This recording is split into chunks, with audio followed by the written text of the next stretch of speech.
Assalamualaikum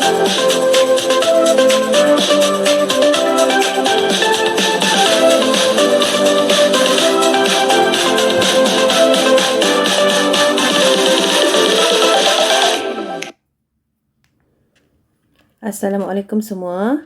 Hari ini saya akan kongsikan tentang cara-cara how to draw shear force and bending moment diagram untuk simply supported beam.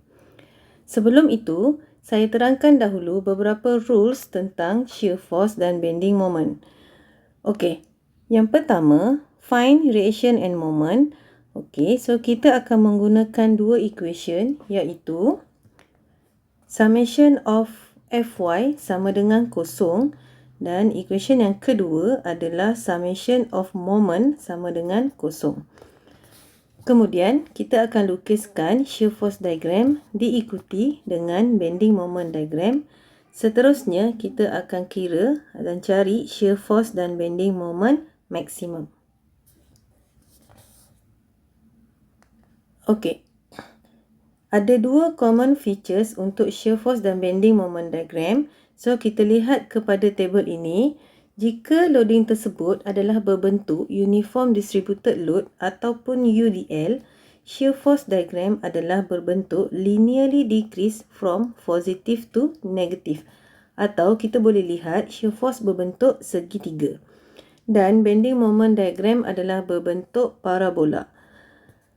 Manakala jika loading tersebut adalah point load ataupun concentrated load, shear force diagram adalah berbentuk penurunan mendadak di area point tersebut, iaitu dia akan berbentuk segi empat. Dan bending moment diagram adalah berbentuk segitiga bergantung kepada nilai point load tersebut. Okey, di sini saya akan tunjukkan 3 contoh step by step bagaimana untuk melukis shear force dan bending moment diagram, seterusnya mencari nilai shear force dan bending moment maksimum.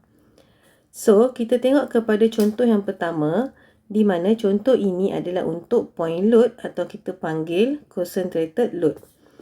Pertama sekali, kita kena kira reaction untuk point A dan point E, di mana support point A adalah pin support dan point E adalah roller support.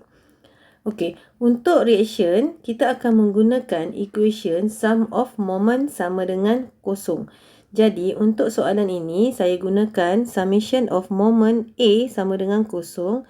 Maksudnya, semua loading dan semua reaction akan pergi ke arah A. Okey, kita gunakan rules ini iaitu apabila clockwise nilai moment adalah positif, manakala jika anti-clockwise nilainya adalah negatif. Tapi kalau kita terbalikkan, anti-clockwise kita guna positif dan clockwise kita guna negatif, nilai akhirnya akan tetap dapat nilai yang sama. Okey. So, kita akan kira nilai reaction untuk RE disebabkan kita menggunakan summation moment dekat A. Bila kita guna moment dekat A, kita akan dapat nilai reaction dekat E. And bila kita guna moment dekat E, kita akan dapat reaction dekat A. Okey. So, untuk ini 10 kN yang pertama ini 10 kN, kita nak pergi dekat A, kita akan darabkan dengan 2 meter. Jarak daripada 10 kN ke A adalah 2 meter. Kemudian, untuk reaction 20 kN nak pergi ke A, kita akan darabkan dengan 4 meter. Okey, itu jarak dia. Kemudian, untuk 15 kN, kita akan darabkan dengan total 5 meter iaitu jarak kepada A. Okey, untuk REY pula, kalau kita lihat, dia adalah anti-clockwise. Okey, so arah untuk anti-clockwise adalah negatif. Dan dia didarabkan dengan 6 meter iaitu jarak antara E ke A. Okey. So, kita tulis equation untuk semua nilai yang ada iaitu 10 kali 2 tambah 20 kali 4 tambah 15 kali 5 tambah negatif RE. Sebabkan dia adalah negatif, kalikan dengan 6, so sama dengan kosong. So, daripada nilai ini, kita akan dapat nilai RE adalah 29.17 kN. Okey, Bila kita dah ada nilai RE, kita akan gunakan equation yang kedua, iaitu summation Fy sama dengan kosong, di mana arah loading ke bawah dan arah reaction ke atas adalah sama nilai. Okey, jadi RA tambah RE sama dengan 10 tambah 20 tambah 15, iaitu 45 kN. Okey, so daripada sini kita dapat nilai RA iaitu 45 tolakkan dengan RE. So dapat RA adalah 15.83 kN. Seterusnya, kita akan lukis bending moment diagram dan shear force diagram selepas kita dapat nilai reaction. Okey, di sini saya dah listkan, saya dah tulislah 15.83 di A dan 29.17 kN berada di E. Okey, so pertama sekali kita ada garisan unjuran untuk setiap point. So mesti adalah, sebab setiap point ni kita akan kira dia punya shear force dan bending moment. Okey, so yang pertama kita nak lukis shear force diagram. So saya tuliskan kat sini SFD. SFD adalah untuk shear force diagram. Kita bermula dengan garisan shear force adalah kosong. Okey, kemudian DA, reaction DA adalah 15.83. So kita garis ke atas disebabkan arah anak panah reaction adalah ke atas. So tuliskan 15.83. Kemudian daripada A ke B, tiada apa-apa loading. So nilai shear force adalah kekal 15.83. Kemudian kita tengok di B ada 10 kN ke bawah. Okey, so 15.83 kita tolakkan dengan 10 kN. So kita akan dapat nilai dia adalah 5.83. Okey, seterusnya daripada B ke C tiada apa-apa loading antara B ke C. Jadi nilai shear force adalah kekal 5.83. Okey, di point C kita ada 20 kN ke bawah. So 5.83 tolakkan dengan 20 ke bawah. So kita akan dapat negatif 14.17. Okey, daripada C ke D tiada apa-apa loading. So nilai shear force adalah kekal negatif 14.17. Kemudian kita jumpa loading di D iaitu 15 kN ke bawah. Kita tolakkan dan kita akan dapat nilai dia adalah negatif 29.17. Dan daripada point ini kepada point E, nilai dia adalah kekal kerana tiada apa-apa loading. Okey, so kekal 29.17. Dan di E kita ada reaction E ke atas iaitu nilai dia 29.17. Dan kita bawakan ke atas, kita terus dapat nilai kosong. Okey, untuk simply supported beam, shear force diagram bermula kosong dan berakhir mestilah kosong. Kalau tak dapat kosong tu means adalah satu tempat yang kita salah kira. Okey, seterusnya kita nak lukis bending moment diagram. So saya tulis ini BMD untuk bending moment diagram. Sama macam shear force, kita mulakan dengan nilai bending moment adalah kosong disebabkan dia adalah simply supported beam. So bending moment yang pertama adalah kosong iaitu berada di support. Okey,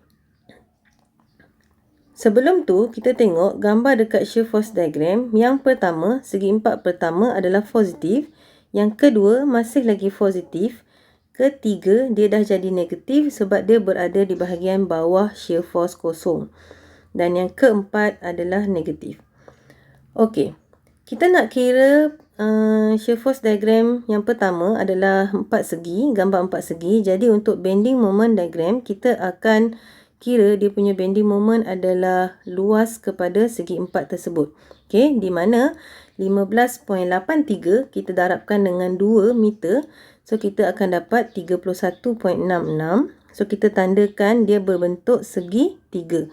Apabila shear force diagram berbentuk empat segi, bending moment diagram adalah berbentuk segi 3. Okey, kita tuliskan nilai dia 31.66. Kemudian kita ada yang kedua iaitu segi 4. Kita kira dia punya luas 5.83 kalikan dengan 2 meter. dan kita akan tambahkan dengan 31.66. Kenapa tambah? Sebab dia masih lagi berada di bahagian atas. Okey, so kita akan dapat nilai dia 43.32 kilonewton meter. Okey, seterusnya gambar yang ketiga, kita akan tambahkan dengan 14.17 kalikan dengan 1 meter. Tapi dia adalah negatif. So, 43.32 kita tolakkan dengan nilai 14.17 kalikan dengan 1. So, kita akan dapat 29.17. Sorry, 29.15. Okey, seterusnya gambar yang keempat. Okey, nilai dia adalah 29.17 kalikan dengan 1 meter. Luas untuk segi empat tersebut dan dia adalah negatif. Okey, so 29.15 tolakkan dengan 29.17 kali 1. So kita akan dapat 0.02. Kita bundarkan dia menjadi kosong. Dia menghampiri kosong lah. Okey, jadi bending moment yang terakhir di support untuk simply supported adalah kosong. Okey, itu adalah key point dia lah. Di mana shear force diagram dan bending moment diagram untuk simply supported beam, hujung-hujung dia mesti kosong. Okey, kita tengok daripada gambar shear force diagram dan bending moment diagram, kita akan ambil nilai yang paling maksimum. So, untuk maksimum shear force, nilai dia adalah 29.17 kilonewton. Dan maksimum bending moment adalah 43.32. Okey. Seterusnya, saya nak terangkan sikit berkaitan dengan rules dia. Okey, sebelum ni saya dah bagi tahu. Okey, di mana jika loading tersebut adalah point load, shear force diagram kita akan berbentuk segi empat. Okey, dan bending moment diagram akan berbentuk segi tiga. Okey, ini adalah untuk point load lah. Dan untuk load yang lain dia akan berbeza. Okey, selesai untuk contoh yang pertama. So, kita akan pergi kepada contoh yang kedua, iaitu simply supported beam yang ada uniform distributed load. Okey, so ada 4 point A, B, C dan D. So, di DA dia adalah pin support dan D adalah roller support. Okey, macam biasa, kita akan kira reaction dulu untuk RA dan RD. Di mana kita akan gunakan rules yang sama, iaitu clockwise positif, anti-clockwise adalah negatif. Kemudian, kita gunakan summation moment A sama dengan kosong. Kalau nak guna summation moment D sama dengan kosong pun boleh. Mana-mana satu. Yang penting at the end nanti jawapan dia adalah sama. Okey, so kita tengok 40 kN per meter. Kita kena darabkan dengan 3 meter untuk jadikan dia kilonewton. Kemudian, kita darabkan dengan jarak antara loading ke A, iaitu loading dia, jarak dia 3 bahagikan dengan 2 tambah 2. Kenapa 3 bahagi 2? Disebabkan dia adalah UDL, kita nak cari dia punya centroid. Centroid tu maksudnya tengah-tengah lah, sebab tu 3 bahagi 2. So, ditambahkan dengan 2 untuk jarak pergi ke A. Kemudian, kita ada RD, di mana RD ni adalah anti-clockwise. So, dia adalah negatif RD darabkan dengan jarak dia, iaitu 6 meter ke A. Okey, so kita tuliskan nilai yang kita ada, iaitu 40 darabkan dengan 3. Kita darabkan dengan 3 bahagi 2 tambahkan dengan 2. So, kita tolak RD darabkan dengan 6. So, di sini kita akan dapat nilai RD adalah 70 kilonewton. Next, kita gunakan equation Fy sama dengan kosong dan kita akan dapat nilai RA, di mana RA tambah RD sama dengan 40 kali 3. So, RA sama dengan 120 tolakkan dengan RD tadi, iaitu 70 kilonewton. Dan kita akan dapat nilai RA adalah 50 kilonewton. Okey, selepas itu kita akan buat shear force diagram dan bending moment diagram. Okey, di sini saya dah tuliskan siap-siap loading untuk A dan D, iaitu 50 dan 70 kilonewton. Okey, untuk shear force diagram kita mulakan dengan kosong.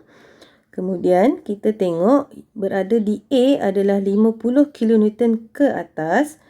So kita tulis 50 kN dan jarak dia tu antara A dan B tiada apa-apa loading, so dia kekal 50 kN. Okey, seterusnya kita ada UDL, di mana UDL ni kita akan darabkan dengan jarak iaitu 40 kalikan dengan 3, kita akan dapat 120. So 50 tolak 120 kita akan dapat negatif 70. Okey. Kemudian tiada apa-apa loading, so shear force kekal dengan negatif 70. Dan di point D kita ada reaction di D iaitu 70 kN ke atas. So kita tambahkan, kita akan dapat kosong. Okey. Seterusnya kita akan lukis bending moment diagram. Tapi sebelum itu, kita tengok dekat shear force diagram ada segitiga. Okey, antara B dan D. Tapi dia adalah merentasi garisan shear force kosong. Jadi segitiga ini dipecahkan untuk kita nak cari berapa jarak dia. Okey, jarak antara point B ke point C dan point C ke point D. Okey. Kita mulakan bending moment diagram kita dengan garisan bending moment adalah kosong. Kemudian kita tengok shear force diagram yang pertama adalah positif dan segitiga yang pertama adalah positif. Segitiga yang kedua berada di bahagian bawah, so dia ada jadi negatif, dan segi empat yang terakhir adalah negatif. Okey, di point A bending moment diagram, nilai bending moment adalah kosong. Seterusnya kita tengok dia adalah segi empat iaitu 50 kalikan dengan 2 meter. So kita dapat 100 kN meter. So kita tandakan 100 kN meter berbentuk segitiga. Okey, kemudian kita ada segitiga yang besar ni. Kita nak kira dulu jarak antara B ke C adalah berapa meter. So kita gunakan rules ini, di mana kita tuliskan jarak dia adalah B kepada C adalah X dan C kepada D adalah 3 tolak X. Kenapa 3 tolak X? Sebab total jarak B ke D adalah 3 meter. Kemudian kita buat equation darab silang. Darab silang. So X per 50. X yang kita nak cari, so loading dia adalah 50 kN sama dengan 3 tolak X kita bagikan dengan 70 kN. So di sini kita akan dapat nilai X adalah 1.25 meter. Okey, so kita tulis dekat gambar ni 1.25 meter dan C ke D adalah 1.75 meter. Okey, seterusnya kita akan kira luas untuk segitiga ini, di mana luas segitiga adalah setengah kali 1.25 kalikan dengan 50. Kemudian kita tambahkan dengan nilai bending moment yang sebelumnya iaitu 100. So kita akan dapat 131.25. So kita tandakan dan garisan ini adalah berbentuk parabola. Disebabkan loading dia adalah UDL, shear force diagram dia berbentuk segitiga. So bending moment diagram akan berbentuk parabola. Seterusnya, segitiga yang kedua berbentuk negatif lah. Nilai dia negatif, so kita akan tolakkan. 131.25 akan ditolakkan dengan luas segitiga ini iaitu setengah kali 70 kali 1.75. So kita akan dapat nilai dia adalah 70, juga berbentuk parabola dan tandakan nilai dia adalah 70. Okey. Seterusnya yang terakhir adalah segi empat, di mana luas segi empat adalah 70 kali 1. Okey, so kita tolakkan dan kita akan dapat nilai dia adalah kosong. Okey, so daripada gambar ini kita akan dapat nilai maksimum shear force adalah 70 kN dan maksimum bending moment adalah 131.25 kN meter. Okey, rules di sini adalah loading dia adalah UDL, maka gambar untuk shear force diagram adalah 3 segi dan bending moment diagram akan berbentuk parabola. Okey, selesai untuk contoh yang kedua. So, saya tunjukkan satu lagi contoh di mana simply supported beam ini mengandungi dua jenis loading, iaitu point load dan UDL. Okey, rules yang sama kita gunakan untuk kita cari dia punya reaction, iaitu clockwise positif, anti-clockwise negatif. Dan saya tuliskan dekat sini siap-siap. Cara yang sama dan kita akan dapat nilai untuk reaction RE adalah 20 kN. Okey, dan kita akan gunakan equation Fy sama dengan kosong. Kita akan dapat nilai Ra iaitu 48 kN. Saya ringkaskan macam mana cara nak kira reaction ni sebab kita dah kira untuk dua contoh sebelum ni. Jadi saya anggapkan semua dah tahu cara nak kira reaction ni macam mana. Okey, next kita tengok kepada macam mana cara nak lukis shear force dan bending moment diagram. Kita mulakan dengan shear force diagram, iaitu nilai shear force adalah kosong. Okey, seterusnya kita ada loading, kita ada reaction 48 kN di A. So, lukiskan 48 kN. Seterusnya, kita ada loading UDL di mana 20 kN per meter darabkan dengan 2 meter. So, akan dapat 40. So, 48 tolak 40 akan dapat 8 kN. Okey. Disebabkan dia adalah UDL, jadi gambaran untuk shear force adalah segi 3. Okey, di sini dia jadi bukan segitiga, dia akan jadi trapezium. Okey, disebabkan nilai bacaan dia masih lagi 8 tu masih lagi berada di positif. Okey, seterusnya B kepada C tiada apa-apa loading, so kekal 8 kN dan berjumpa 20 kN di point C. So 8 tolak 20 akan jadi negatif 12. So kekal negatif 12 sampai point D dan tambahkan dengan 40 kN ke bawah. So akan dapat negatif 52.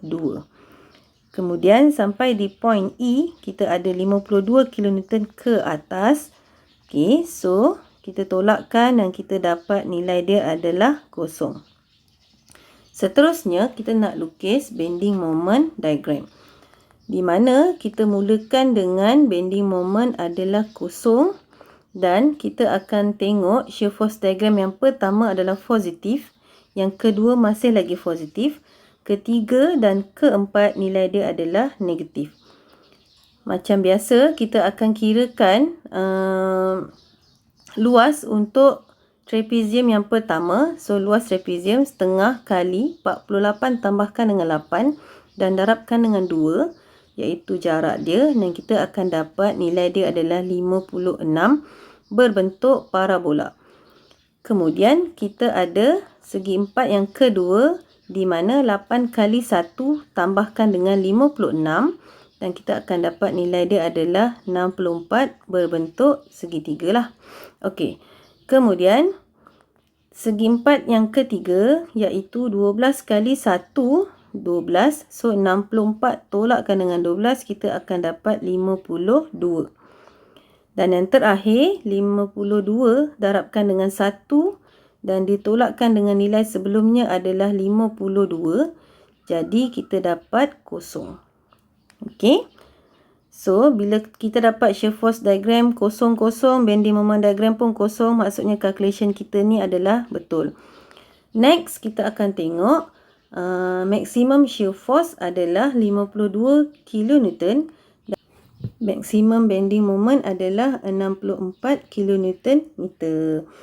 Okey. So, di sini saya dah tunjukkan 3 contoh lah. Satu adalah point load, 2 adalah UDL. Dan contoh yang ketiga adalah campuran daripada point load dan UDL. Okey. Sekian saja untuk entry kali ini. Kita akan berjumpa lagi di lain waktu.